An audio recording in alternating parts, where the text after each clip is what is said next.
T'es-tu déjà demandé ce qui se passe dans la salle de bain des personnes qui t'inspirent ? Ce moment si intime qui les prépare à vivre des journées riches et intenses comme les tiennes. Je suis Aurélie du podcast Time to Glow et chaque semaine, je creuse cette question. Au fil de nos conversations, mes invités partagent leurs rituels beauté et bien-être. Ces power routines qui les aident à se sentir alignés, confiants, confiantes, prêts et prêtes à conquérir le monde. Cosmétiques naturels, médecine esthétique, routine minimaliste ou soins experts, ici, aucun jugement.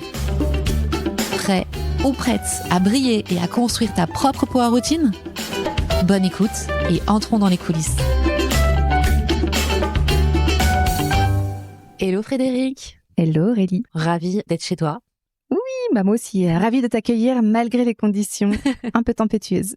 Donc on est à la montagne, directement chez toi. J'ai tout visité. La make-up room. Waouh, donc trop canon. On est là pour enregistrer un épisode dans le cadre de Time to Glow. L'idée, c'est que tu nous racontes ton parcours, ton histoire, qui tu es, et puis aussi que tu nous ouvres les coulisses de ta salle de bain. Oh là là, ça va être beaucoup.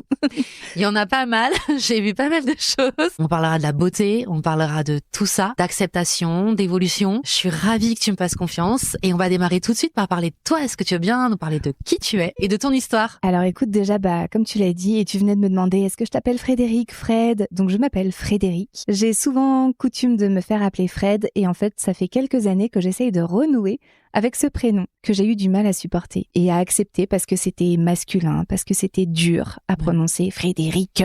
Voilà, il y avait toutes ces syllabes de trop, je trouvais. Et donc, je m'appelle Frédéric ou Fred. Je vais avoir 46 ans. On en discutait. J'ai 3 filles qui vont avoir 23, 24 et 25 ans, qui sont très proches en âge, mais également, j'essaye, en tout cas j'espère. Je suis avec mon mari, que beaucoup de gens connaissent sous le nom de Monsieur Pastel. En réalité, il s'appelle Romain.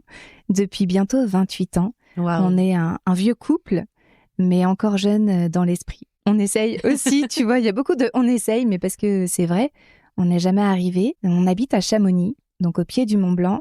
Je suis pas du tout de la montagne, je la crains autant que je pourrais pas dire la vénère, mais autant que je la trouve magnifique. Mais elle me fait très peur parce qu'elle est très grande et très imposante. Et j'ai mis du temps à me familiariser avec. Et en tant que personne, je suis passionnée de mouvement. Le mouvement, c'est toute ma vie, que ce soit le vrai mouvement du corps, mais aussi le mouvement de l'esprit. Donc, faire changer les lignes, évoluer les façons de penser. J'ai été danseuse de mes 18 à mes 33 ans et j'ai tout arrêté pour des soucis de santé.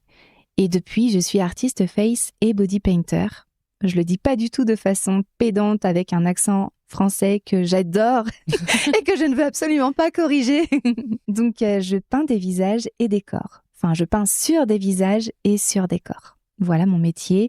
Et plus qu'un métier, c'est toute ma vie. Moi, j'ai eu la chance de te rencontrer sur l'une de tes activités qui est aujourd'hui minime, où tu as mis de la couleur et de la magie sur le visage de ma fille, sur la peau. Et pour la petite histoire, c'était une animation que tu faisais en montagne. Il a fallu 5 ans pour qu'on te retrouve. Oui, tu m'avais dit, c'est fou cette affaire. On a été impressionnés par ta gestuelle, la rapidité, le rendu, le succès que t'avais. Et en plus, on prend souvent nos enfants en photo et à chaque fois, on retombait sur cette photo avec ce make-up. Et il a fallu 5 ans pour qu'on te retrouve. Et du coup, vraiment, c'était la mission de mon mari. Et l'été dernier, on était en station et Julien me dit, je l'ai retrouvé.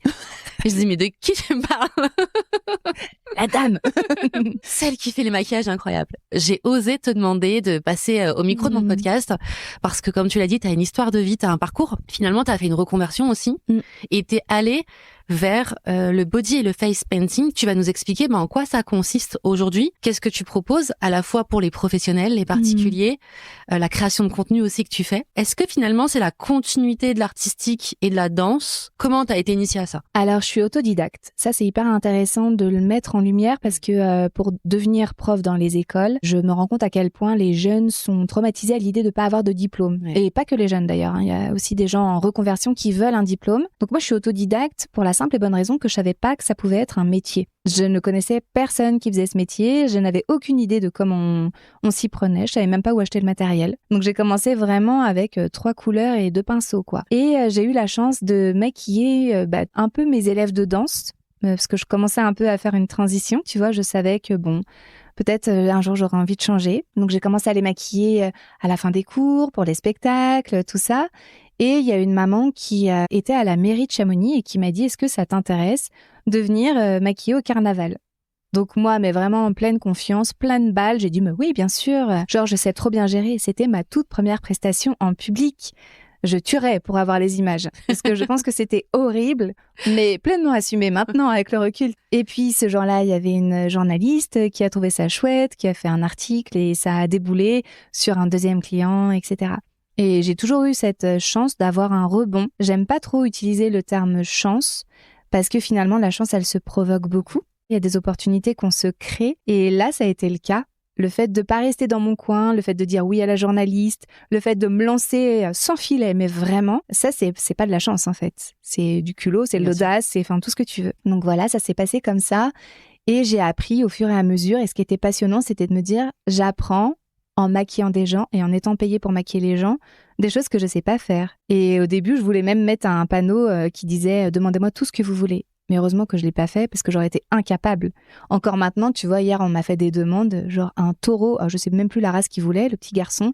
Il voulait un taureau d'une race bien précise. Je sais pas faire. Et je vais le dire, j'ai que 5 minutes pour le maquiller, je sais pas faire le taureau de la race, machin. Donc je préfère orienter. Mais t'imagines, à l'époque, je savais faire tellement peu de choses.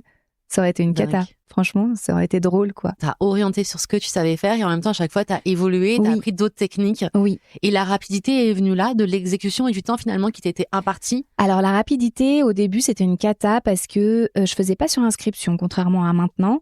Donc, je prenais vraiment au tout venant.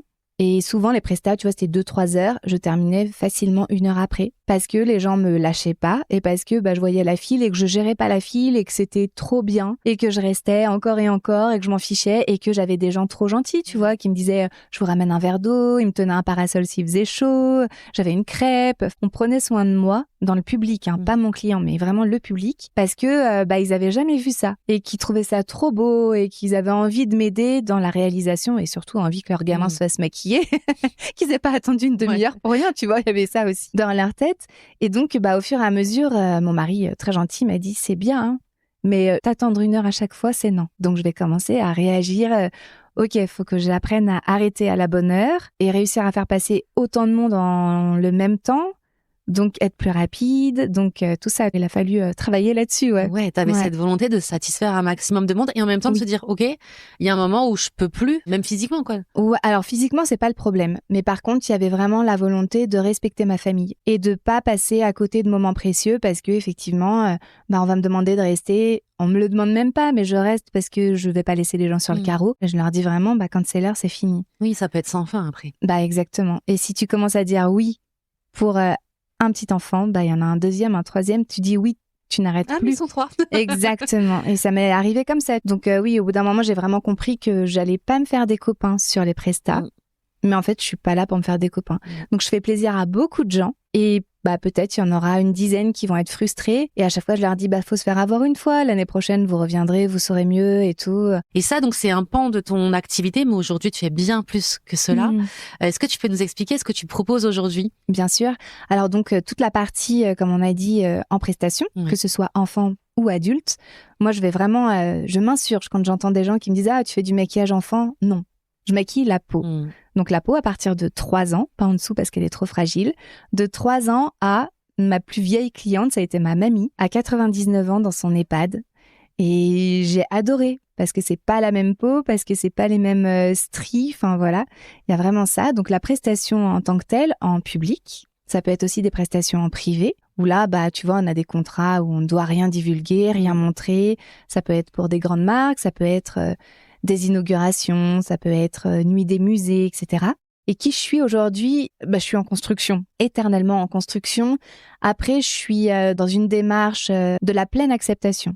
Ce qui est pas facile, hein. De la pleine acceptation de qui je suis, qui je deviens, qui j'ai envie de devenir, me libérer encore plus du regard des autres et être en accord avec mes valeurs et avec mon image qui change avec le temps et qui est pas forcément simple tout le temps d'être bien. Ça me fait penser à une conversation qu'on avait en off, c'est se regarder, s'accepter face au miroir. Et c'est vrai que toi comme moi, on observe des gens qui ont un rapport à la salle de bain au miroir qui est différent. T'as celles et ceux qui vont prendre du temps, qui vont prendre soin d'eux, ceux qui vont à peine oser se regarder, ceux qui ne se regardent plus parce qu'ils ne sont plus comme ils pensaient être, etc. Toi, par ton métier, tu vois beaucoup de monde et comme tu le disais, tu apprends l'acceptation. Quel est ton message à travers ça? Quel conseil tu pourrais donner? Alors, conseil, je sais pas. Il y a une artiste que j'aime beaucoup qui est très particulière, qui s'appelle Marina Abramovic et qui a des workshops dans lesquels, notamment, il y a un exercice où tu passes 1 heure face à ton miroir et tu n'as pas le droit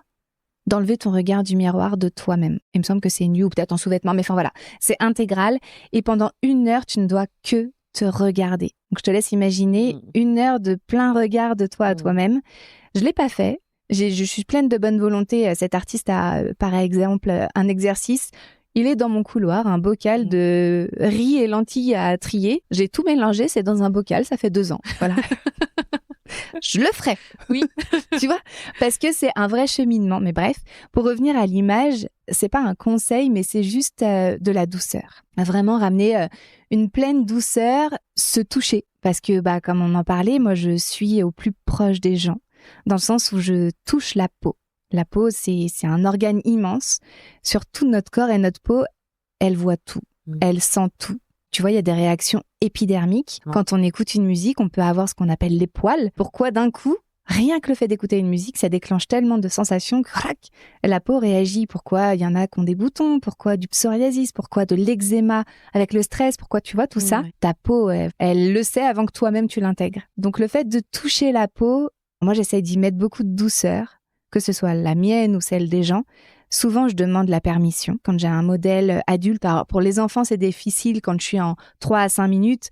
Ils savent pourquoi ils viennent, ils savent que je vais leur toucher la tête. Fatalement, on y vient, tu vois. Mais il y a des gens, des enfants qui veulent pas être maquillés du visage. Et pour qui c'est pas possible que quelqu'un les patouille, tu vois. Donc, je vais faire sur la main. On m'autorise la main. Le visage, c'est encore le bastion où ce sera non. C'est très intéressant. Et donc, pour quelqu'un qui aurait peut-être un peu de difficulté à se voir, c'est juste se dire... je suis comme ça maintenant et je serai plus comme ça après et j'étais pas comme ça avant. Qu'est-ce que je fais? Est-ce que je ne m'accepte pas et ça va être douloureux toute la fin de la vie? Est-ce que je prends au contraire ce vieillissement à bras le corps et encore une fois, je le traverse, je l'accueille, il m'entoure, il est là. Ce sera pas comme avant, plus jamais, effectivement.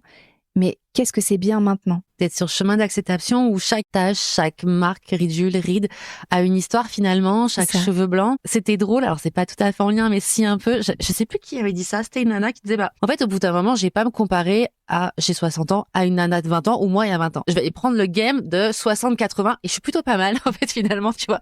C'est vrai. Ces tranches-là. C'est peut-être un bon conseil ça de lâcher la comparaison. Ouais, c'est toxique et au contraire d'aller vers l'acceptation parce que si tu te compares, si tu luttes, finalement c'est encore une double sanction. Complètement. Puis c'est douloureux. Et tu vois ce que tu disais sur je n'accepte pas mon image, je me prends pas en photo. Le temps passe et tu peux avoir un regret de pas t'être prise en photo avec n'importe quoi, tes amis, tes enfants, ton entourage.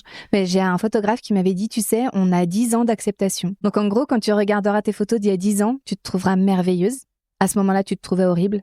Mais t'as mis 10 ans pour te trouver belle il y a 10 ans. Donc c'est complètement fou. Et pour passer énormément de temps face à un miroir, j'ai appris à m'aimer.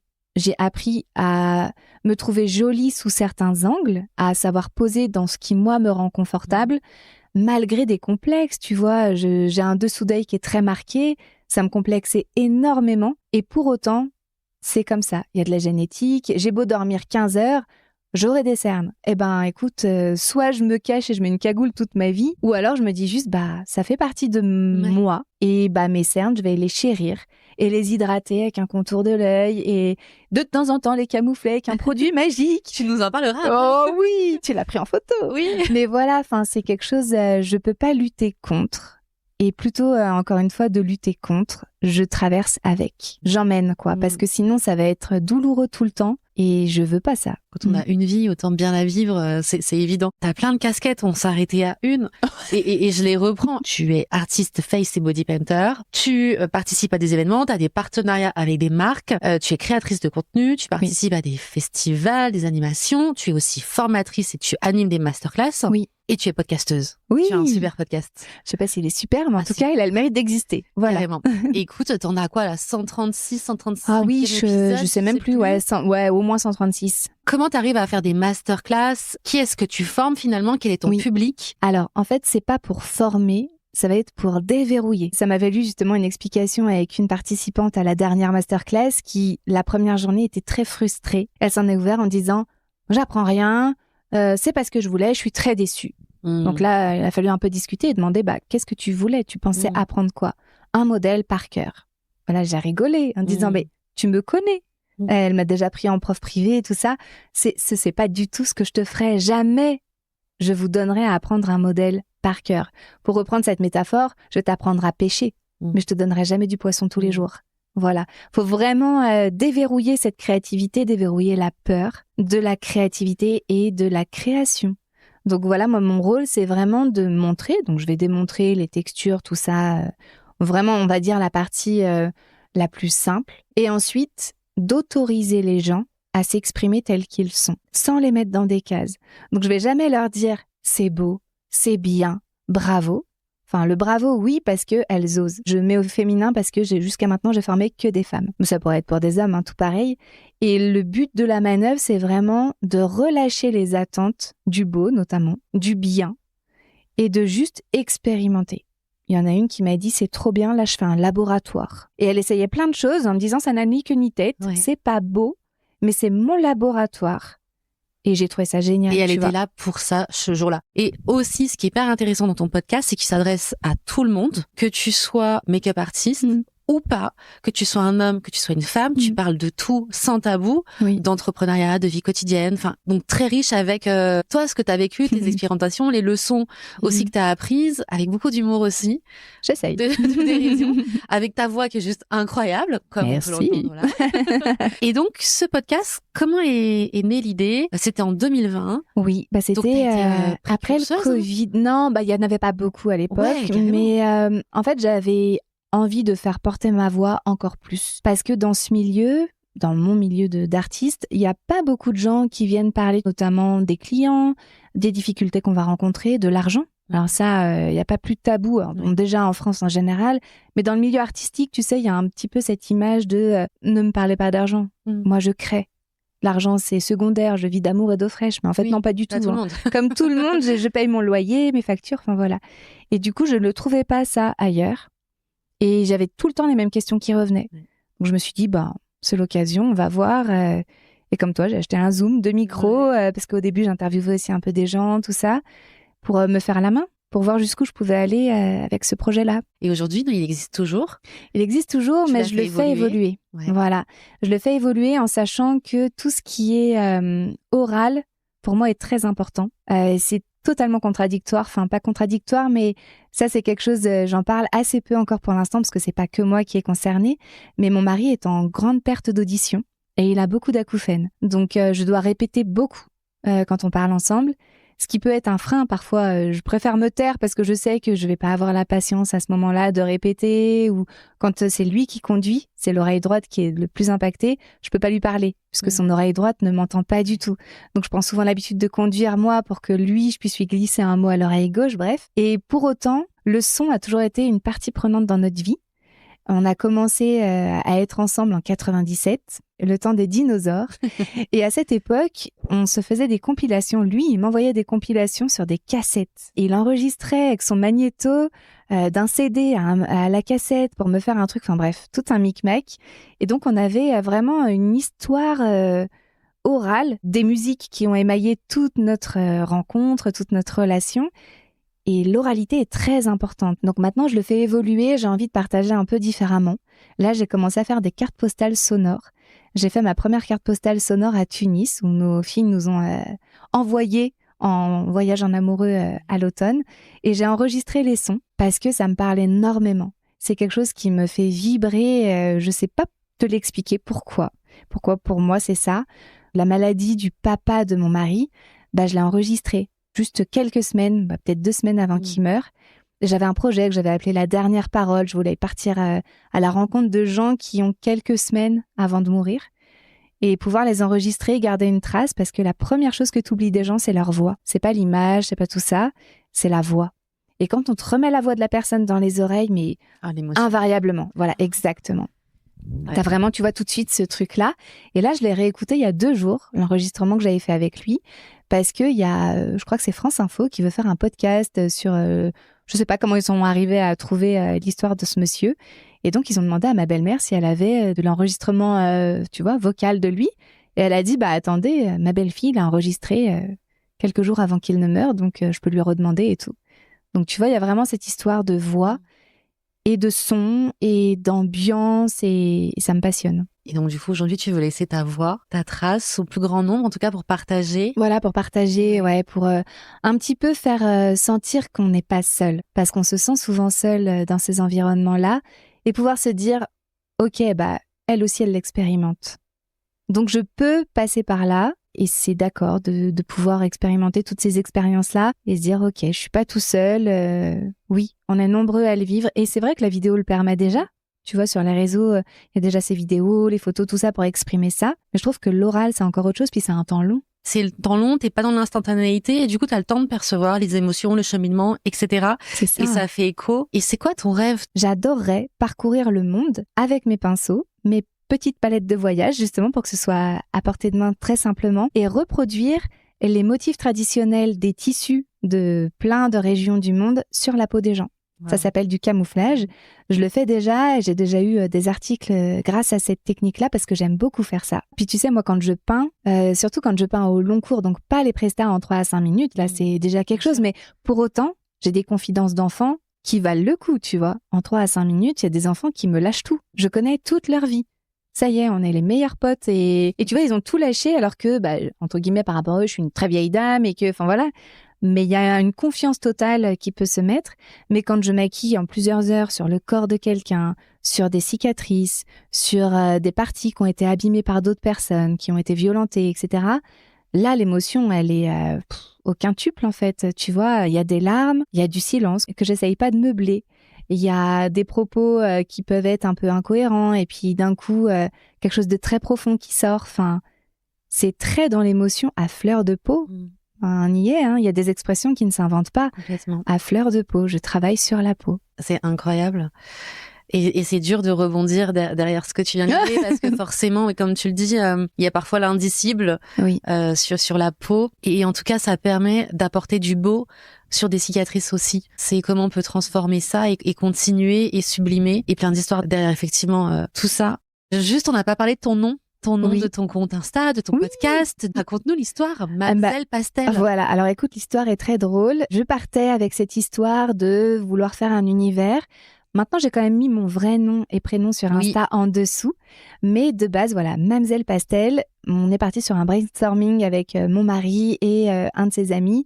Et je leur avais dit, moi, je veux un nom en 2 mots.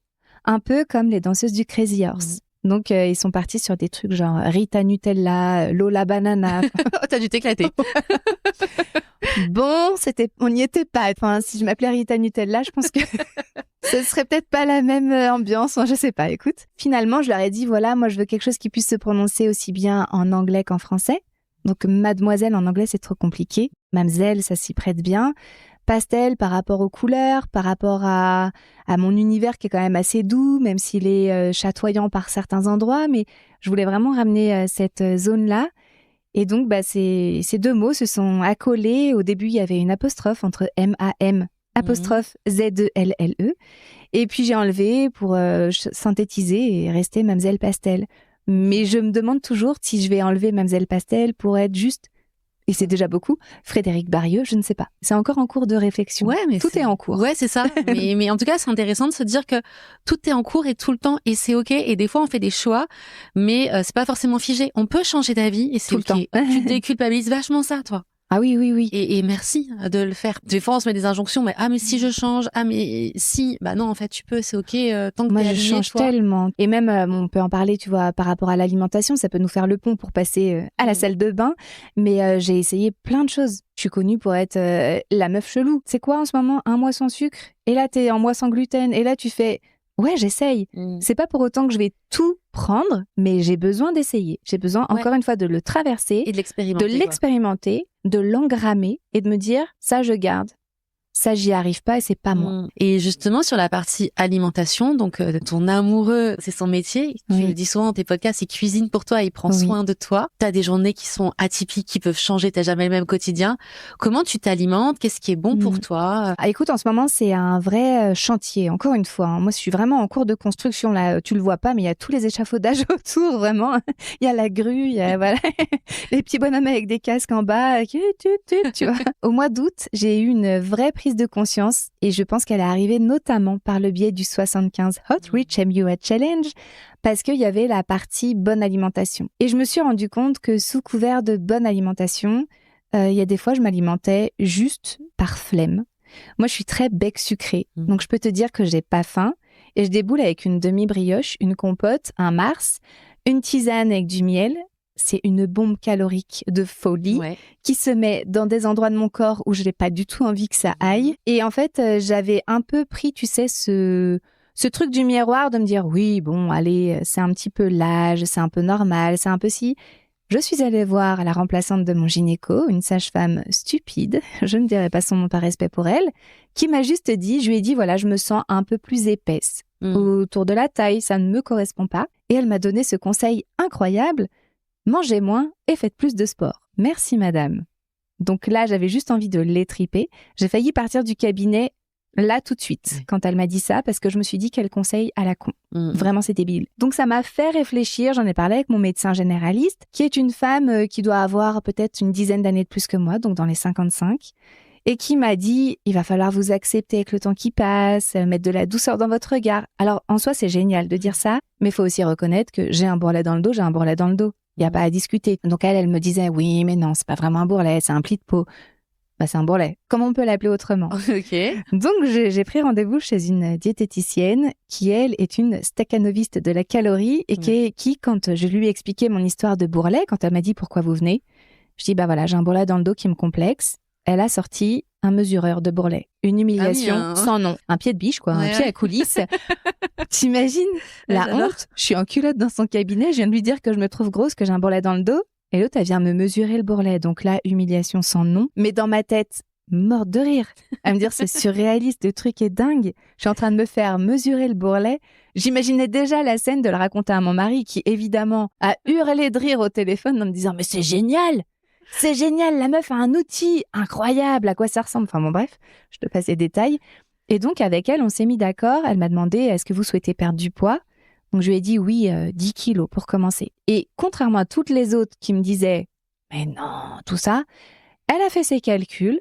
Elle m'a regardé en me disant, oui, il faut bien commencer par là, quoi. Et là, je me suis dit, la honte, non seulement elle me mesure mon gras, et en plus, elle me dit, bien évidemment, là, on n'est pas bon, tu vois. Il faut l'entendre aussi. Mais j'étais prête. Ouais, t'as fait le cheminement et t'as été voir une professionnelle et qui t'a dit, ok, bah par rapport à votre âge, votre poids, votre taille, etc. Tout à fait. On sait qu'on peut y aller. Et finalement, des fois, on se dit, bah on avance dans l'âge et c'est normal de s'épaissir, mais si t'es pas ok avec ton image, c'est ça. T'as des pros qui peuvent t'aider. Exact. Et c'était pas du tout, c'est pas une injonction à la minceur, hein, pas du tout. C'était moi par rapport à mon corps à moi, par rapport à mes capacités, par rapport à ce que je me connais. Et donc, du coup, je suis passée de 10 à 15 en objectif. Voilà, là, il m'en reste encore 5. Ouais, 5, 6. Enfin, ça fluctue parce que je suis sur une période compliquée pour moi en ce moment. Donc, je reconnais que je peux pas mettre tous mes efforts partout. Et en fait, au-delà de la perte de poids, c'est un rythme de vie à vie que je souhaite. Donc, c'est pas juste perdre mes 15 kilos. C'est perdre 15 kilos, mais ne jamais les reprendre parce que ce sont des nouvelles habitudes et un nouveau rapport à la nourriture. Donc, pour te faire un schéma, typiquement, je suis passée sur un petit déjeuner salé. J'ai mis 3 mois pour l'intégrer. 3 mois où ça a été compliqué tous les matins. Oh là là, j'y arrivais pas. Je trouvais ça vraiment ennuyeux et ça... Bon, allez, encore une omelette, vas-y, c'est bon. Ras-le-bol. Et en 3 mois, tu me l'enlèveras plus jamais. Donc là, t'as Tu quoi vois au petit déjeuner maintenant? Au petit-déj, en version classique, je pars sur une omelette avec 3 œufs et un pain des fleurs, sans gluten, avec Ok. de la tapenade. Ou avec un quart d'avocat et de la feta, des grains de grenade, voilà, ce genre de choses. Et si j'ai encore faim, des légumes rôtis. Donc D'accord. voilà. Attends, pain des fleurs, c'est quoi? C'est une marque? Ouais, enfin, je connais pas d'autres Ok. choses comme ça. C'est des petites tartines comme des cracottes, on Ok. pourrait dire. Il n'y a pas de gluten dedans. Parce que j'avais beaucoup mal au ventre aussi. C'est ce qui m'a fait consulter parce que j'avais des maux de ventre incroyables, ce qui n'était pas logique. Ça m'était jamais arrivé. Donc, je voulais vraiment passer ça. Et apparemment, le gluten me concernant, me convient pas forcément beaucoup. Donc voilà, ça c'est vraiment mon petit déj de base. Mais par exemple, quand je suis en presta et que je sais qu'il y a un joli buffet de petit déjeuner et tout, je vais prendre que 2 œufs dans mon omelette, toujours mon pain des fleurs, ma tapenade ou mon avocat, tout ça, et je m'octroie une viennoiserie. Mais par contre, j'ai compris que si je prends que la viennoiserie toute seule, c'est un pic glycémique de dingue et il y a rien de bon. Donc d'abord je mange, tu vois, ça me fait mon socle. Ouais. Et le pain au chocolat arrive par-dessus, tu vois, en se disant et du coup, limite, t'as pas d'effet, quoi. exact. Parce qu'il est Voilà, englobé parce dans qu'il tout a ton bol englobé. alimentaire. Et alors, si on revient sur l'alimentation, sur le midi, le soir, Oui. comment se composent tes assiettes? Alors déjà, il y a eu un game changer total, c'est les légumes. De base, pour moi, le légume, c'est très joli dans la terre. Vraiment, c'est beau, hein. Tu vois une fleur de courgette, je trouve ça magnifique. Voilà, une salade, c'est très mignon. Dans mon assiette, un peu moins. Donc depuis le mois d'août, le légume est devenu mon 2e prénom. Frédéric Ok. Légume, enchanté. C'est un enfer. Donc il a fallu, encore une fois, beaucoup faire d'efforts là-dessus. Alors j'ai pas un panel de légumes comme j'en mangeais pas beaucoup. Par exemple, ça tombe bien aussi pour la digestion, mais tout ce qui est chou, tu m'oublies. Hein. Ok.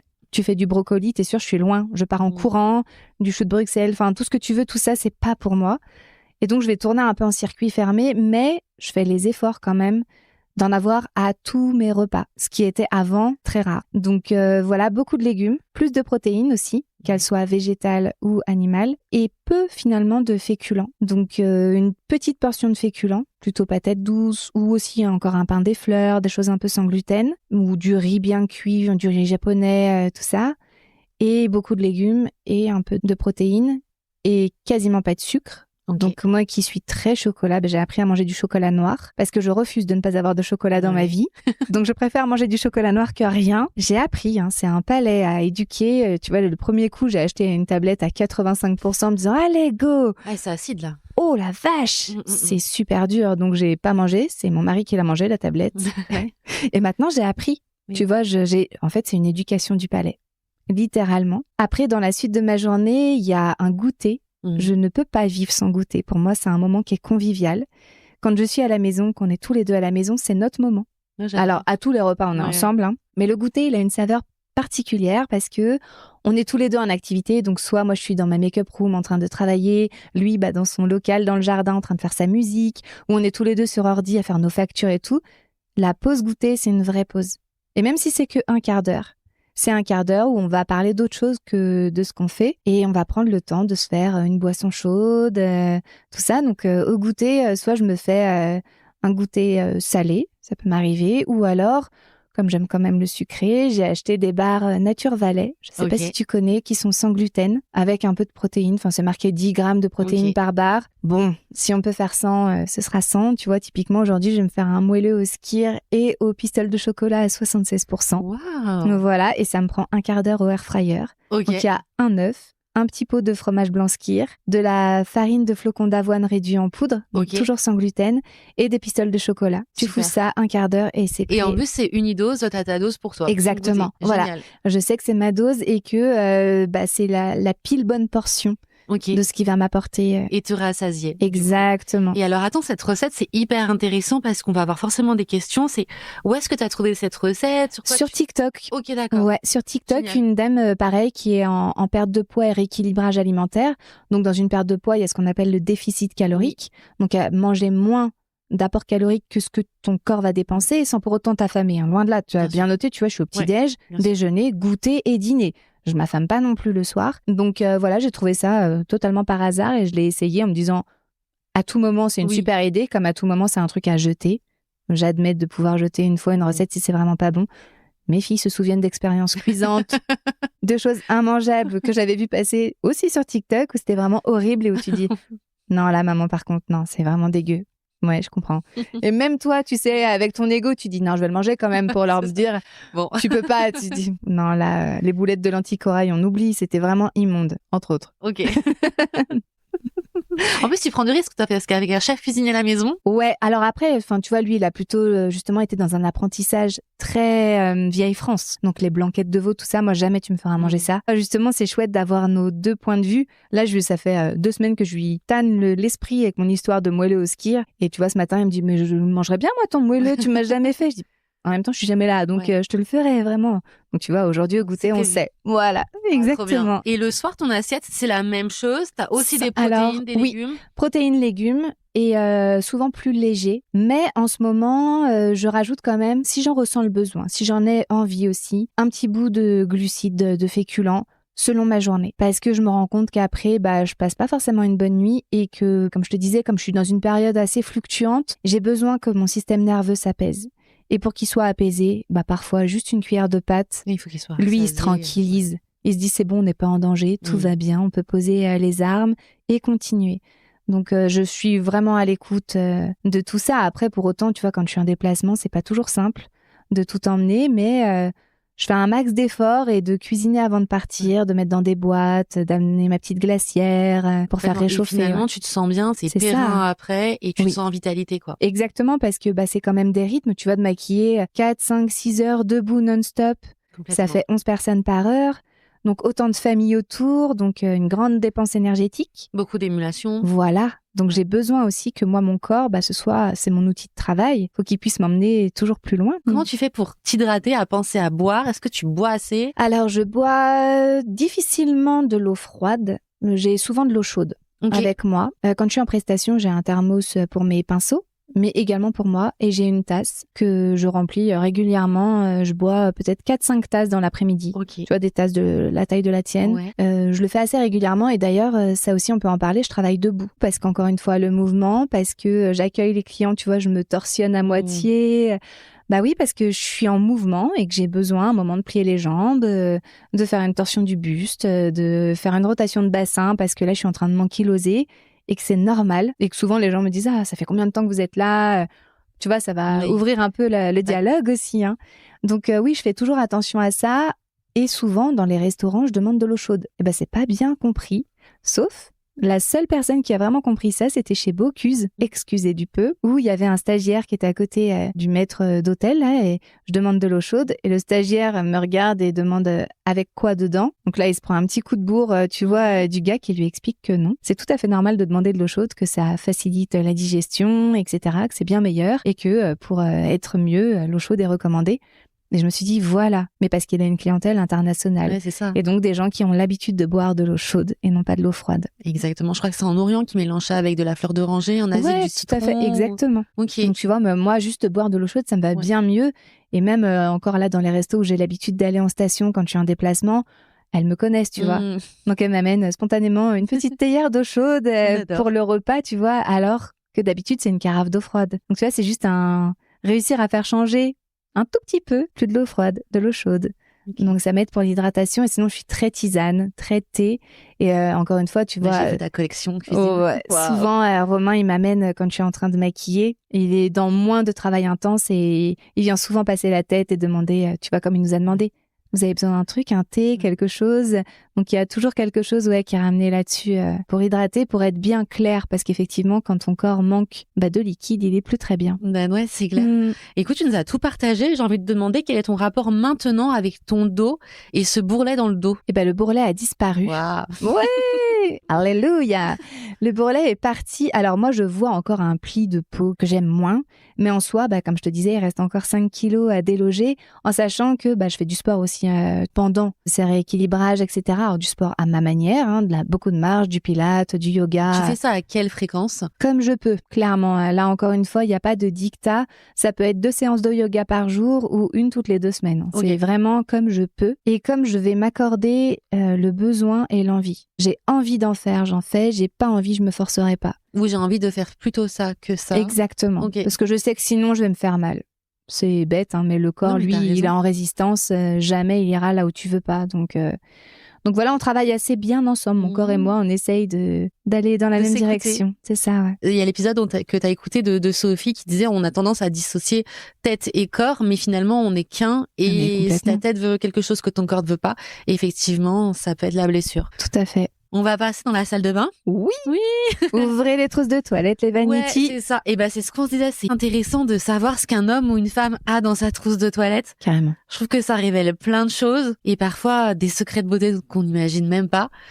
Toi, est-ce qu'il y a un secret de beauté, un héritage beauté que tu as reçu? Non, moi, écoute, de tout temps, je me rappelle voir ma mère galérer parce qu'elle avait vraiment très peu de moyens et donc elle ne s'achetait pas de produits de beauté ou très très peu. Mais par contre, ma grand-mère recevait beaucoup d'échantillons de Pierre Ricot, de Dr Pierre Ricot, à l'époque où on recevait, comme pour Yves Rocher, les petits courriers où tu cochais, tu renvoyais. Tu sais? Non, je savais pas. Ouais. Et tu renvoyais en cochant ton truc avec ton chèque. On parle d'un temps que les moins de 20 ans ne peuvent pas connaître. Mais la vente par correspondance, ça reste un gros business chez Yves Rocher encore. Mais j'adore. Incroyable. Hein. Je trouvais ça trop cool. Moi, j'adorais recevoir ces cartons où tu cochais tout et tu savais les cadeaux que t'avais. Enfin bon, bref. Et du coup, elle avait beaucoup d'échantillons. Et elle travaillait aussi dans une entreprise d'insertion de personnes handicapées. Elle avait des échantillons de la marque Sisley. Elle avait plein de choses qu'elle gardait comme ça dans son frigo, de petits échantillons. Et j'aimais trop parce que ça sentait bon et tout. Et quelquefois, quand je sors de la salle de bain, mes filles me disent « Ah, tu sens comme Mamie Nan ». Alors, pas du tout, ça m'arrange pas, mais d'accord, ok. Tu sens la crème, quoi. Voilà, en fait, tu sens la personne qui se tartine et tout ça. Donc, il n'y a pas vraiment un héritage beauté, mais elle a toujours pris soin d'elle. Pour autant, j'ai 4 sœurs qui n'ont jamais vraiment été trop là-dedans. Qui aurait pu me transmettre ça? Pas grand monde. Je crois pas. Enfin, tu vois, j'ai appris à m'épiler toute seule, tout ça. Donc, bon, c'était pas trop son délire de partager vraiment. On va dire le côté féminité était pas pleinement assumé. Et pour autant, il n'y a pas besoin d'être maquillée pour être féminine. Oui, tout à fait. Tu vois, je t'accueille, j'ai rien sur la peau. Mais c'est une attitude, c'est une posture. Exactement. Donc, j'ai pas vraiment un héritage, si ce n'est cette envie de sentir, d'appliquer quelque chose sur la peau, tout ça, ouais. T'as une peau magnifique que j'observe et t'as un glow qui est dingue. Enfin, t'as un grain de peau qui est sublime. Et justement, tu vois, ce qui m'intéresse, c'est tu sollicites ta peau, tu peins sur ta peau et en même temps, quel produit tu utilises pour que elle soit aussi saine et aussi belle. J'ai pas de produit miracle. Par contre, j'ai des routines plutôt génériques que je peux te partager. Bien sûr. Donc, le matin, je me lave pas le visage à l'eau. J'ai souvent des pads infusés, des cotons, réellement, des petits cotons carrés, mais pas en coton. En matière, je saurais même pas te dire quelle matière, qui sont littéralement infusés de sérum très puissant et tout. Ça, c'est mon indispensable. J'aime beaucoup la marque Numbuzin. C'est une marque coréenne. Et la gamme 5 plus, j'adore leurs pads. Ça, je les achète et je les rachète et je les rachète. Et c'est important de le dire parce que je reçois beaucoup de produits offerts par les marques. Donc, quand j'achète, c'est que je suis plus que convaincue, satisfaite. Oh, voilà, exactement. Ok. C'est vraiment dans mon indispensable, ça. Donc, je commence par ça, je passe et il y a 2 faces. Une face un petit peu plus granuleuse et la deuxième plus lisse. Ensuite, j'applique un sérum. Peu importe lequel, j'en ai plein, donc j'alterne vraiment et je le fais en tapotant, tac tac, jusqu'à bonne pénétration. Ensuite, un contour des yeux. Là, en ce moment, j'aime bien celui de Kiehl's, l'avocado, là. J'aime bien la texture qu'il a et tu peux le laisser poser en masque si tu as un événement, donc en couche un peu plus épaisse. Et ensuite, une crème et selon, si je sais que je vais être exposée, un SPF. Par contre, tu vois, en ce moment où je ne fais que sortir de chez moi pour être à nouveau en intérieur, je mets pas de SPF. Là, clairement, pas ta peau. Non, ça me sert à rien en fait. Je veux pas sortir, donc bon. Mais dès que c'est un peu le printemps et tout, oui, ou quand je vais skier, toujours, bien sûr. Et après, selon la journée, soit je vais être en prestation et auquel cas je me maquille. Donc là, je vais d'abord me maquiller avant de me peindre. Donc là, je vais mettre souvent une base de maquillage. Ensuite, je vais mettre un fond de teint, pas vraiment un fond de teint, mais un produit un peu enluminateur général. Je vais ensuite appliquer de l'anti-cerne puisque c'est un peu mon complexe. Je vais appliquer du bronzer un peu autour le front, les tempes, histoire d'être un petit peu, tu vois, l'effet bonne mine. Toujours un blush que j'aime bien appliquer de façon assez prononcée. Donc moi, je vais l'appliquer sur le haut de la pommette et je le fais souvent remonter jusque sur mes tempes. Tu mets quoi comme teinte? Plutôt du corail, du rosé? Je change tout le temps. En fait, ça va dépendre de la peinture que je vais faire. Tu vas déjà visualiser quand tu te lèves, que tu as ton intention de la journée, tu sais ce que tu vas faire. Oui. En fait, parce que je vais l'assortir aussi à ma tenue. Donc, je loue les vêtements que je porte. Ça aussi, c'est un vrai délire. Je vais choisir des tenues sur Internet que je reçois toutes les semaines et que je renvoie. Et donc, je vais prendre les tenues selon les événements que je vais avoir. S'il y a un thème, s'il y a une couleur, s'il y a une saison, enfin voilà. Mais c'est génial ça que tu loues tes vêtements. Ouais, c'est trop bien. Et alors, j'avais vu ça justement où tu pouvais choisir de louer manteau, tenue, robe, etc. Tu payes un abonnement par mois? Tout à fait. Okay. Moi, j'ai l'ancienne formule, donc c'est vraiment la super formule. L'endroit s'appelle le Closet et je paye 60 € par mois pour avoir un envoi de 4 pièces à chaque fois. Maintenant, la nouvelle formule est beaucoup moins sympa. C'est 60 € pour 6 pièces que pour le mois. Moi, c'est 4 pièces par envoi. Génial. Donc, toutes les semaines, en gros. Génial. C'est trop, trop bien. Et du coup, je choisis littéralement ce que je veux. Si je veux le manteau, le sac, le pantalon, le chemisier. Si je veux 4 robes, si je veux 4 combis pantalons. Enfin, je fais vraiment comme je veux. Et avec ma perte de poids, c'est très bien. Parce que ça me permet de pas racheter toute une garde-robe, de me concentrer sur des essentiels, sachant que je suis très seconde main. Donc voilà, je m'en fous complètement de dépenser beaucoup d'argent. Moi, ce qui me plaît, c'est d'avoir des imprimés et des couleurs totalement irréelles qu'on ne trouve pas dans les commerces actuellement. Génial. Ouais. Donc, tu arrives à composer avec le Closet des tenues que tu vas assortir. Donc, alors, tu choisis ta tenue la veille? Non, même ouais, voilà, ça dépend. Tu visualises ton make-up? Ouais, c'est ça. Et du coup, je vais assortir les couleurs de mon maquillage beauté à ce que je vais peindre par-dessus après. Et au global, tu mets combien de temps pour te préparer? Oh là, ça dépend totalement. Ouais. Si je suis vraiment en journée, tu vois, comme aujourd'hui où j'ai rien sur la peau, c'est littéralement 10 minutes parce que le temps quand même de venir faire bien pénétrer les actifs, tout ça, voilà, je prends le temps entre les produits aussi. Donc voilà, 10 minutes.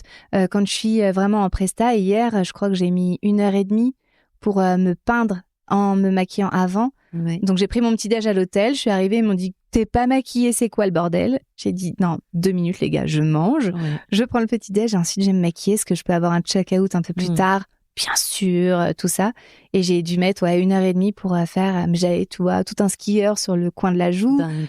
Et c'était la première fois que je le faisais, donc ça m'a pris du temps de le placer au crayon avant, de vérifier les erreurs, tout ça. En même temps, j'écoute une musique, je peux prendre des photos, des vidéos, donc il y a tout ça qui est englobé. Le temps, finalement, peu importe. Je sais que c'est mon métier. En tout cas, tu prévois le temps voilà, nécessaire. Exactement. Par contre, si j'ai que 5 minutes, je vais faire un maquillage en 5 minutes. Oui. Je peux aussi bien, mais j'ai envie d'avoir ce mode d'expression sur moi et de prendre le temps nécessaire. Et si c'est 1h30, ce sera 1h30. Je peux mettre 4 heures, tu vois. Ouais, carrément. Si j'ai vraiment cette envie, j'ai une presta, tu vois, quelquefois dans les hôtels, je commence à 18h. Bon, j'ai le temps, j'ai toute la journée. Je peux commencer le matin, faire ma pause de midi, manger avec mon mari, être tranquille, bouquiner un peu dans le canapé, recommencer à me peindre après, faire mes vidéos en même temps. Enfin. Ouais, carrément. Et puis en plus, on peut pas te louper. Qui est l'artiste? En fait, c'est évident. C'est elle. C'est ça. Quand j'arrive, on me demande pas vous venez pour. C'est écrit sur moi. On le sait, quoi. C'est clair. Ça. Et alors, sur ta routine du soir, qu'est-ce qui change? Sur ma routine du soir, ce qui change, c'est est-ce que je suis maquillée ou pas maquillée? Est-ce que je suis peinte en plus d'être maquillée ou pas? Ouais. Parce que tu vois, ça peut m'arriver aussi de ne pas être peinte, mais d'être maquillée. Pour ça, j'ai vraiment un démaquillant qui me suit partout. Lui, c'est vraiment mon chouchou. Et pourtant, je l'ai jamais reçu gratuit. Mais je m'en fous, je l'achète tout le temps, tu le connais. C'est un Yves Rocher, c'est le tube bleu. La gelée démaquillante. Ouais. Ah là là. Lui, tu m'avais dit la même chose cet été quand on s'est croisés. Mais tellement. Mais lui, c'est toute ma vie parce que c'est le seul que je peux mettre jusque là. Je me frotte les yeux, je peux tout enlever. Il m'a jamais piqué les yeux, jamais rien fait. Et c'est vrai que j'ai d'autres produits, notamment tous les produits coréens qui sont en 2 temps. Donc tu les mets, d'abord c'est une huile. Tu viens vraiment faire une pâte sur ta peau, ensuite tu mets de l'eau, ça devient un lait, mais ça me fait les yeux flous. Et alors déjà, je suis astigmate. Donc autant vous dire que moi, quand c'est marqué 30, je lis 80. 25, je lis 26. J'ai quand même un truc avec les yeux, donc malgré ça, quand j'ai pas les yeux flous, ça m'aide. Alors que quand je viens me démaquiller avec ces trucs-là, c'est un enfer. Derrière toute la soirée, je suis comme ça. Ah oui. J'y arrive pas. Ouais. Donc non, c'est pas une bonne chose. Donc il y a vraiment ce premier démaquillage. Souvent, je le fais avec quelque chose qui vient huile, qui devient lait. Je le continue toujours avec le Yves Rocher, mais c'est l'incontournable. J'en ai toujours 2 tubes d'avance, c'est sûr. Et ensuite, soit je fais un masque, donc les sheet masques, les masques que tu viens poser sur ta tête là, parce que quand j'ai mis beaucoup de produits dans la journée, ça me fait du bien d'avoir vraiment ça. Je le laisse poser plus souvent une demi-heure qu'un quart d'heure. Et ça me permet en même temps de laver mes pinceaux, de faire un débrief de ma journée, tout ça. À la suite de ça, je remets un sérum. Enfin déjà une eau un peu micellaire. J'aime beaucoup la Ambriolis, l'eau florale de beauté. Elle est géniale parce qu'elle peut faire fixateur. Elle peut faire coup de frais. Elle fait aussi un peu des maquillages. Enfin, j'aime beaucoup cette eau. Et donc, après ça, je mets le sérum, un que j'aime bien en ce moment, le contour des yeux aussi, et une crème ou une huile, ça va dépendre pour la nuit, sachant que j'ai une peau mixte à grasse, sans imperfection, mais avec des rides, des ridules et une perte de fermeté due à mon âge, donc tu vas normal. chercher à avoir une action un peu globale anti-âge finalement. Ouais, c'est ça. Sur ta crème de nuit. Ok. C'est ça. Sur la partie cernes, yeux, tu fais du drainage aussi le soir? Alors, je fais pas forcément de drainage, par contre j'ai un petit appareil que je fais le matin qui s'appelle le Beer 2.0, je crois, de Foreo. Okay. C'est 2 boules en métal que tu viens mettre au contact. Et donc ça, je le fais quand même. Je l'ai fait aujourd'hui, tu vois, notamment pour toi.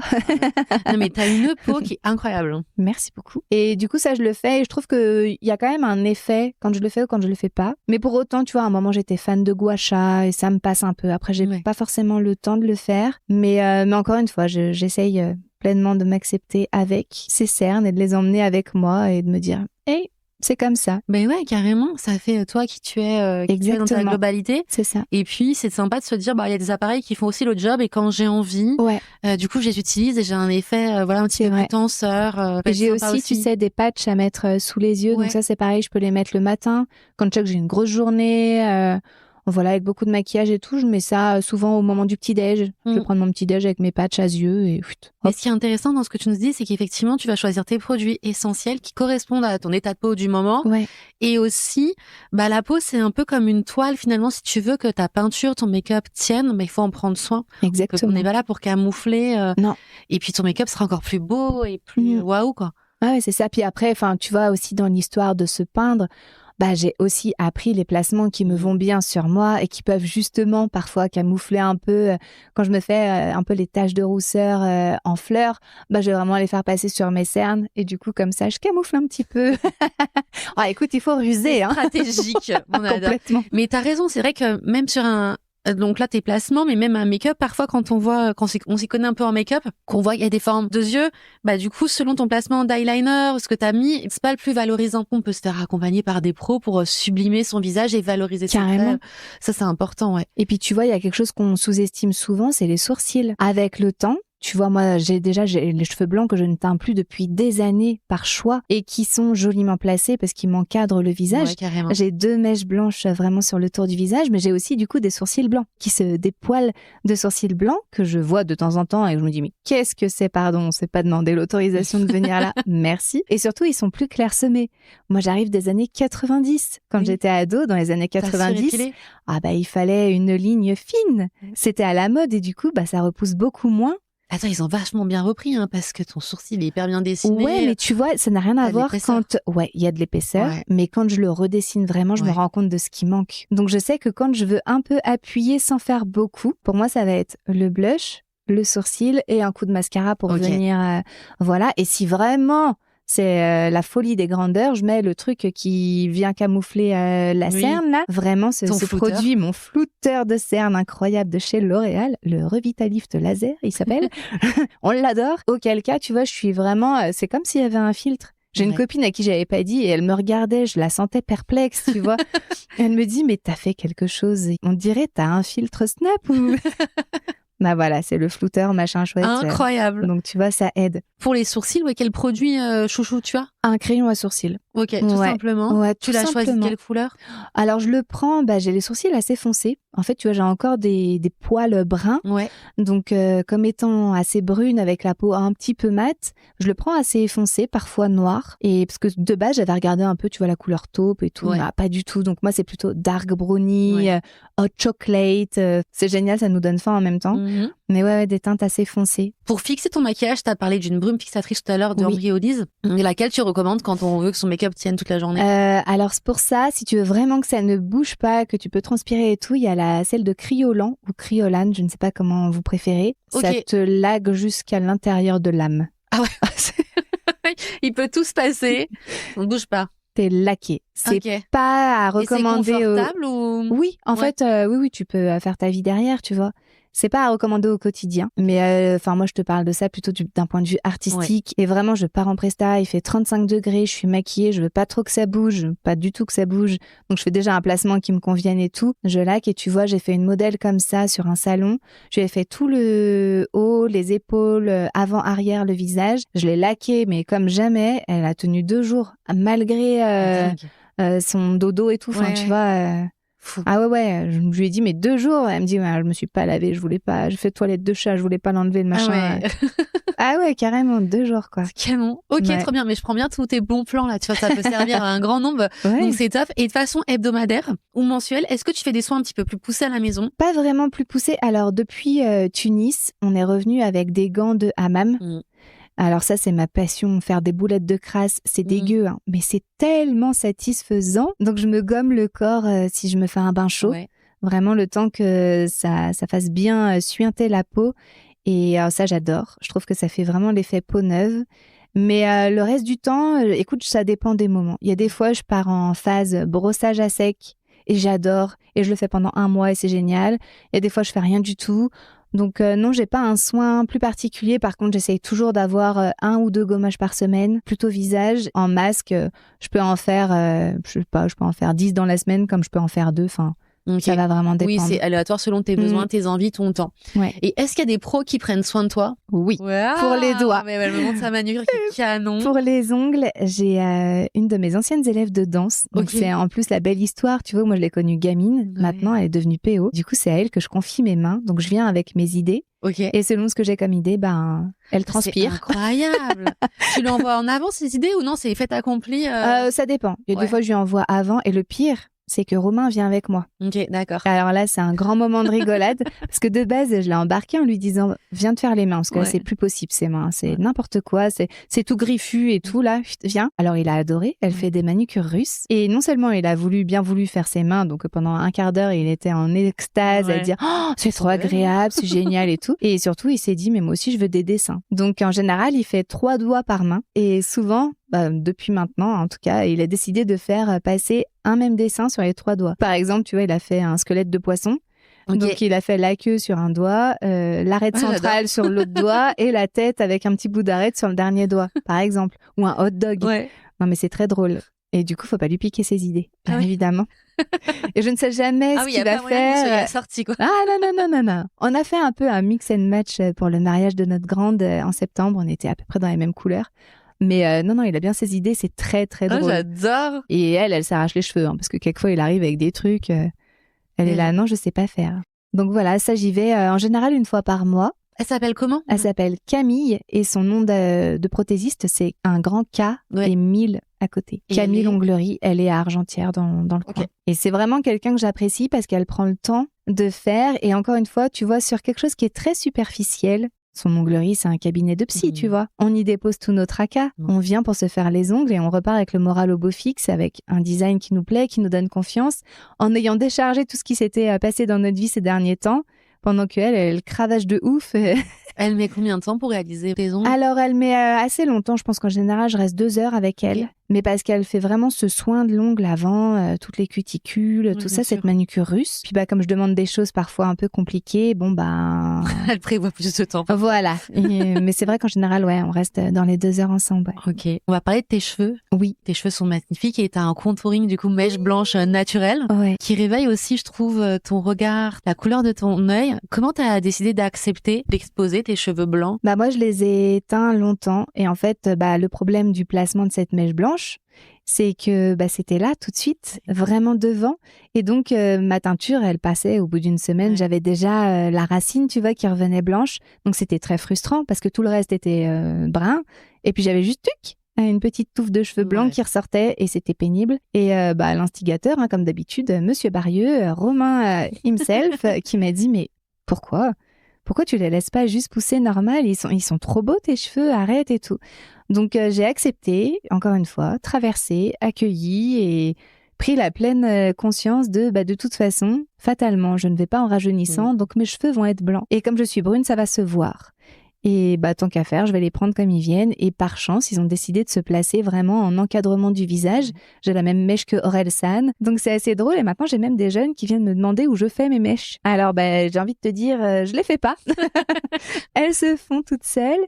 Et c'est un vrai sujet, les cheveux, pour moi. Parce que j'ai les cheveux très fins, qui n'ont pas de densité, qui m'ont un peu complexée. Et tous les coiffeurs me disaient qu'il faut tout le temps les couper. Et que pour moi, la coupe idéale, c'est le carré.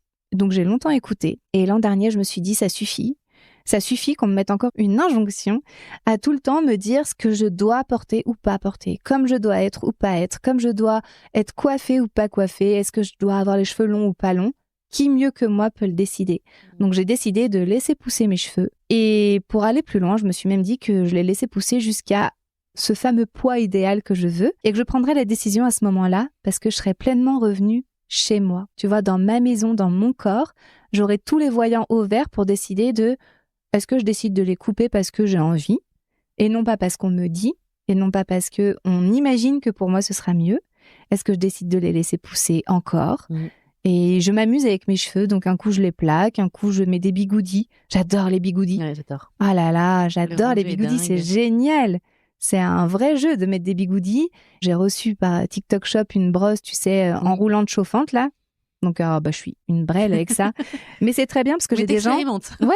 Et puis j'ai des gens quand je fais des lives sur les réseaux sociaux qui me disent mets-la plutôt dans tel sens, essaye comme si. Enfin tu vois, on me donne des conseils en fait. Top. Et c'est trop chou parce que je dis moi je pars vraiment de rien. Je ne sais pas faire, donc dites-moi tout ce qu'il faut faire avec ça, histoire que je fasse pas n'importe quoi.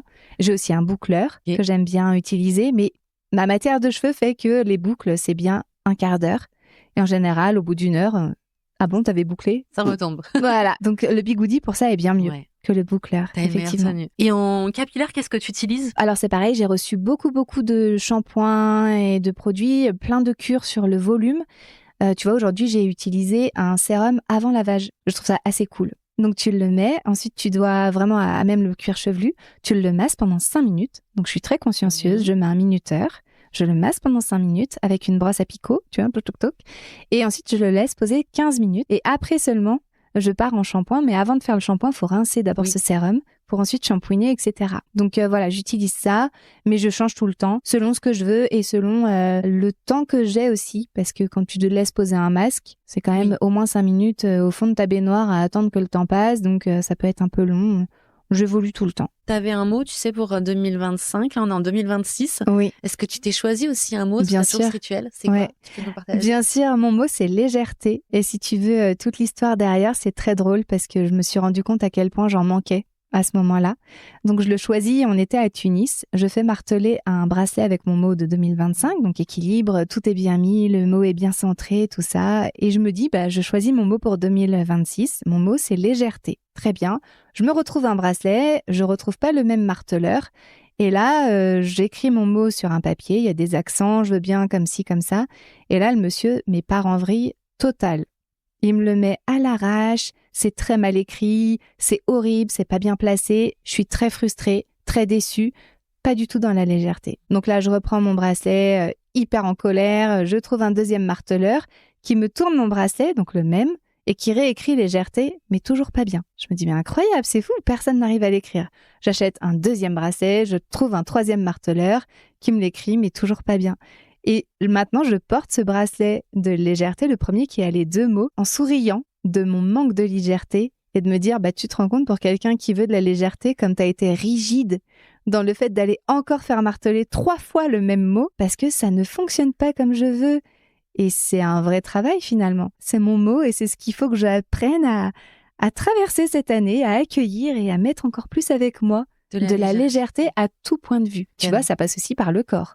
Puisque je me délaisse, donc j'accueille encore plus de légèreté. Non, c'est un vrai truc, j'y ai réfléchi. Hein. Ouais, tu m'étonnes. Mais c'est chouette. Est-ce que tu as une odeur qui te définit ? J'ai une odeur, parce qu'on n'a pas parlé des soins du corps. Tous les jours, je m'enduis littéralement de Monoi toute l'année. Et d'ailleurs, le tips incroyable pour ça, c'est de mettre votre bouteille de Monoi dans la douche quand vous vous lavez, puisque le Monoi se fige quand il fait pas 30 degrés. Il t'aura pas échappé qu'ici, il fait plutôt 0. Donc voilà, tous les jours, j'ai ma bouteille de Monoi au fond de ma baignoire, comme ça, quand je me lave, elle, ça lui met l'eau chaude et je sors de la douche avec une bouteille de Monoi prête à utiliser. Ah, j'adore. Et en plus, ça vous rappelle des souvenirs C'est trop bien. Donc voilà, le monoeil, et ça me permet, comme c'est un corps bien gras, de me masser en même temps. Je masse beaucoup mon ventre. Dans tous les sens, j'ai eu donc 3 grossesses, enfin 4 même, puisque j'ai fait une fausse couche, mais ça compte en termes de grossesse. Et donc j'ai des vergetures, et donc c'est pas forcément une zone que j'aime bien exposer. Mais comme me disent mes potes, c'est ouf. À ton âge, après 3 enfants et tout, t'as pas de gras au ventre et t'as le ventre plat. Et c'est vrai que je le masse beaucoup, tu vois, pour le transit. Ça participe pour effectivement à tout ça, ouais. Exactement. Donc voilà, mon odeur, c'est vraiment le monoeil et la fleur d'oranger. Ouais. J'aime beaucoup la fleur d'oranger. d'oranger. Chez toi, ça sent la fleur d'oranger d'ailleurs. J'adore. Ok. Et quand tu te parfumes, est-ce que du coup c'est sur ces... Oui, fleur d'oranger. J'en ai acheté un flacon dernièrement à Turin, tu vois, en Italie. Et je leur ai dit, voilà, je cherche... j'ai lu un livre qui m'a donné beaucoup envie d'avoir cette odeur. Ça se passait en Italie et tout. L'odeur en italien, c'est Zagara, je crois. Et donc, elles m'ont sorti tout un truc en me disant, oui, on a ça d'un petit artisan parfumeur milanais, tout ça. Et ça sent hyper bon. Toi, t'as 3 filles. Oui. Aujourd'hui, est-ce que tu leur transmets des conseils beauté? Alors, je t'avouerais que les conseils beauté, elles en ont rien à braire, littéralement. Voilà, par contre, elles sont très contentes. On n'a pas du tout la même carnation, ni les mêmes cheveux, ni les mêmes besoins vis-à-vis de l'âge.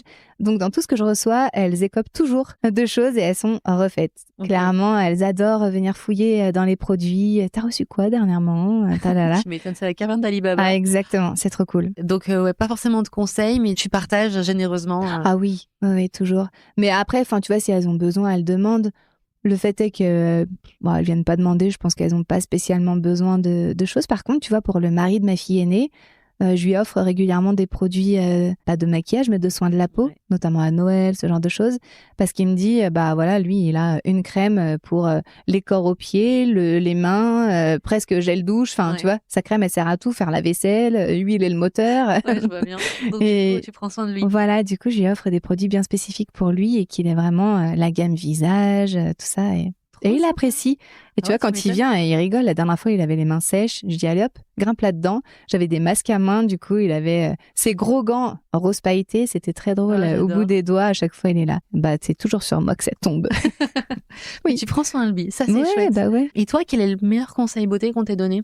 Écoute, on m'a pas donné de conseils beauté particulièrement. Je dirais peut-être travailler les sourcils, tu vois, en termes de maquillage. C'est plutôt ça qui a pu être un petit peu une idée où je me suis dit, ah ouais, j'aurais laissé ça de côté. Donc, que je t'ai transmis tout à l'heure. Et pour le reste, il y a rien de particulier qu'on m'ait dit, oui, se masser la peau, en fait. Ouais. Quoi qu'il en soit, mais pas plus que ça. Si toi, tu devais créer un produit cosmétique, qu'est-ce que ce serait? Des fards à l'eau. Envers et contre tout, avec des teintes qui me plaisent encore mieux et qui soient, alors je dirais pas bio parce que je suis reconnaissante je sais que quand c'est bio, c'est pas du tout pigmenté et que moi, je cherche la pigmentation, donc ça ne peut pas être bio. Mais peut-être une gamme de fards à l'eau et surtout mon pinceau. J'aimerais développer un pinceau, je travaille beaucoup avec des pinceaux liner très très fins. Ouais. Qui ne sont même pas des pinceaux liner, qui sont des pinceaux de peinture. Tu vois, de la peinture de détail, typiquement un pinceau qui pourrait peindre des cheveux sur une toile. Ce serait peut-être ça que je créerais. Canon. C'est pas cosmétique, mais c'est l'accessoire qui va avec. T'as des marques qui t'ont contacté déjà pour collaborer avec eux? J'ai rencontré une marque dans un salon à Paris l'an dernier. Ils ont planté la graine qui est en train de germer parce qu'ils ont commencé à me dire « Ouais, tu pourrais faire un peu tes pinceaux. » J'aurais dit « Ah non, mais attendez, je suis pas du tout une multinationale. On se calme, hein. Moi, je suis... une artiste locale, nationale, oui, mais... Qui fait des masterclass. Voilà, mais à quel moment, tu vois? Et en fait, ils m'ont dit, mais t'as pas besoin de beaucoup, mais on en reparle. Ça restait dans un coin de ma tête, donc c'est pas moi qui ai été démarchée, mais c'est eux que j'ai rencontrés, et pourquoi pas? Enfin, je leur ai dit, en tout cas, si jamais ça se fait, ce sera avec vous. Carrément. Clairement, tu vois, c'est vous les premiers à m'en parler, donc je garde ça dans un creux de l'esprit, tu vois. Est-ce que tu as une valeur de vie, un mantra, une citation qui t'anime, qui te guide? Je pourrais te dire, moi dans mon milieu, mais appliqué à tout le monde, le pire maquillage, c'est celui que je ne fais pas. Donc la pire séance de sport, c'est celle que je fais pas. Le pire roman que j'écris, c'est celui que j'écris pas, etc. Tu vois, on peut vraiment l'appliquer partout parce que, comme on en parlait tout à l'heure, toutes les choses qui sont compliquées à traverser sont celles qui nous font avancer. Donc, je préfère faire et être déçue que de ne pas faire et me dire que ça aurait été super. C'est un super message. Effectivement, c'est do it et puis tu verras bien. C'est ça. Fais quoi. Quelle est la chanson qui te motive, qui t'égaye, qui te parle beaucoup, que tu as envie de nous partager? Alors, il y a une chanson, c'est pas une chanson, c'est plus, si, c'est une chanson quand même, mais c'est un peu de la techno et c'est Commodity. Je crois que l'artiste, c'est Benzi et je crois que c'est une artiste allemande.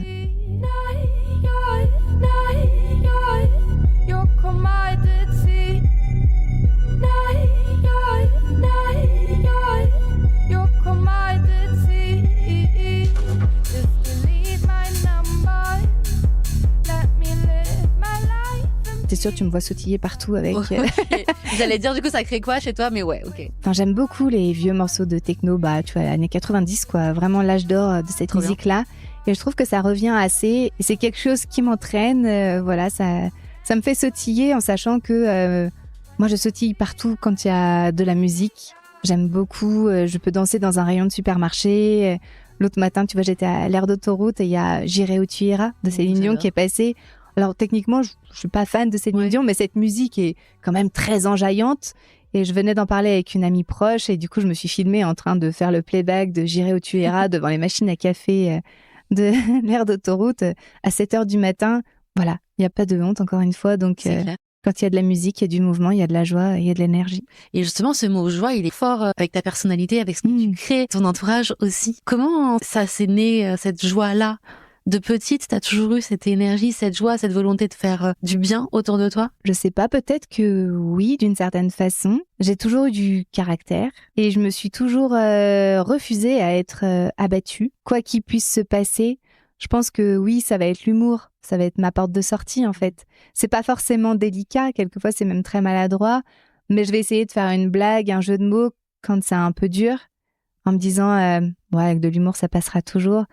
Parfois non, ça tombe à plat, mais T'as tenté. Ouais, exactement. C'était un super moment avec toi, tu nous as tout partagé. Est-ce que tu vois autre chose à ajouter? Je crois pas, sinon on repart pour 2 heures.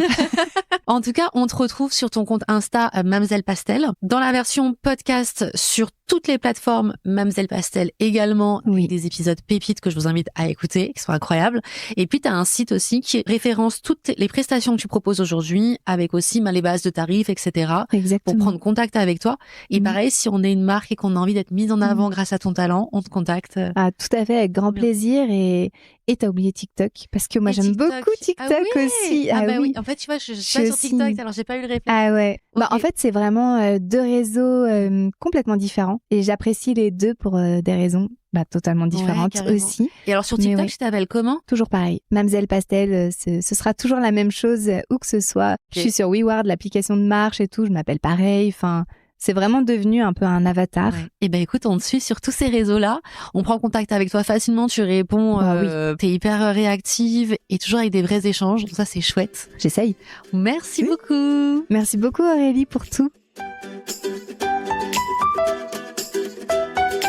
Et voilà, cet épisode touche à sa fin. Un grand merci à mon invité pour ses précieux partages. Si tu veux continuer la conversation, rejoins-moi sur Instagram, Time to Glow Podcast. Tu y découvriras les coulisses, les inspirations et les références citées. Petit rappel, chaque peau est unique. Si un produit ou une astuce t'a tapé dans l'œil, prends le temps de consulter un expert beauté pour t'assurer qu'il correspond parfaitement à tes besoins et qu'il saura te sublimer. Et si cet épisode t'a plu, abonne-toi, laisse 5 étoiles et un petit mot sur Spotify ou Apple Podcast. Ton soutien est précieux. À très bientôt et n'oublie pas, il est temps de briller.